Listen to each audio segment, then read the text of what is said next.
Trump just gave a disgusting excuse for losing 1,500 immigrant kids.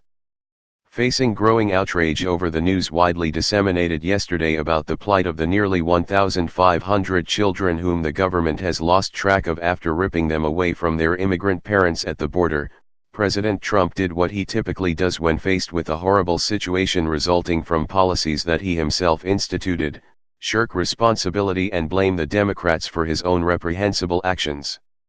The president took to Twitter to spread his latest batch of lies. Let's get the trademarked grammatical errors out of the way before delving into the content of the tweet. While we now know that White House communications staffers who sometimes commandeer Trump's account to compose tweets on his behalf are imitating his misspellings and mangling of the lexicon to appear authentic, there is no excuse for using there instead of the possessive there in front of the word parents. With that out of the way, it might be useful to remind the president that he and his party control both the legislative branch of government that makes the laws and the executive branch that enforces them.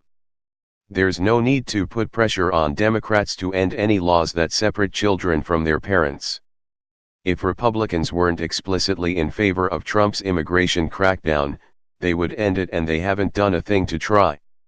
It's the second half of the tweet that explains why Trump's rant against the very concept of immigration is the foundation of his political appeal to his base of aggrieved working-class whites who have been suckered by the 1% who control America's wealth into blaming immigrants rather than the oligarchs' greed for their floundering fortunes.